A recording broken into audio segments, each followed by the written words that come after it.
Cyberpunk 2077 has seen a massive spike in users playing the game and in sales, and I think this is a really cool story because it's not something that we typically see in the video game industry. When you have a game that was highly anticipated and the release doesn't go well, almost never does that game ever recover from that massive, disastrous release. It never happens. Now, we've seen many games release and have a bad release and get fixed 6 months or a year later, and that game is operating full steam ahead. But once you mess up that release, it's almost impossible to get that fan base back. Well, Cyberpunk 2077 was one of the most anticipated games in recent memory, and ultimately it was a disastrous release for CD Projekt Red. It was a really bad scenario for them, and the player base kind of started to dwindle pretty quickly after that disastrous release. There were refunds, there was a lot of controversy around it, and CD Projekt Red has been a studio that's obviously been at the forefront of the industry and had a very good name, but this Cyberpunk 2077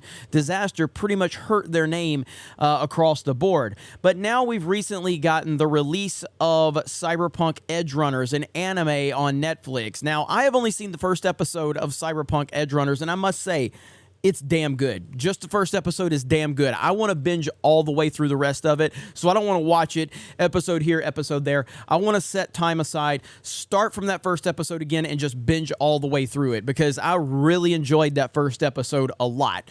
But clearly people are enjoying this series that have seen the entire thing, and it has translated to reviving Cyberpunk 2077, and I think that's a really cool story because we rarely ever see this in the video game world. So it says Cyberpunk 2077 sees a massive explosion in sales following premiere of Edgerunners anime. CD Projekt Red's action game Cyberpunk 2077 has surged in sales and player count following the release of a spin-off anime series, Edgerunners. And this is important. When you continue to build the world and build the lore, then you have an opportunity to continue to give back to those fans. And I think that's very important. This is a very important lesson right here. Cyberpunk 2077 launched as such a buggy mess in 2020 with issues with graphics, gameplay, basic functionality. Montages of glitches were soon shared online. There was a lot of bad glitches. It was really bad. It was removed from the sale or for sale on the PlayStation store. Both Sony and Microsoft attempted to offer refunds. A class action lawsuit accused CD Projekt Red of false advertising, deceiving investors. It's a really bad scenario for them. And I don't know the ins and outs of it. I kind of stopped following the story after I was really hyped for Cyberpunk when it came out. I bought it, and it really, it ran okay on my PS5, but it had problems, and it was clear that they released this game way too early, and I think that more developers need to wake up and realize that this is never a good scenario. Now, obviously, Edgerunners has really re-sparked Cyberpunk, but that's not the norm. It's just not. So we've seen so many games release that were buggy and a disaster, and you're not going to get that audience back, generally speaking. After the release of Cyberpunk 2077 Edgerunners on Netflix, is it named Cyberpunk 2077? I thought it was just Cyberpunk Edgerunners. Anyway, Edgerunners on Netflix earlier this month. It seems that games fortune has turned around. CD Projekt announced at the end of September that Cyberpunk 2077 hit 20 million in sales, a reported growth of 18 million since April, and had seen 1 million daily players. When looking at Steam, a third-party website that monitors Steam, or SteamDB, a third-party website that monitors Steam, we see the game has had a rise in concurrent players since September 1st. We also see via Twitch tracker that the game has seen a 234% increase in the number of streamers playing the game from the prior month, along with a 329% rise in viewers. Very well. That's very good.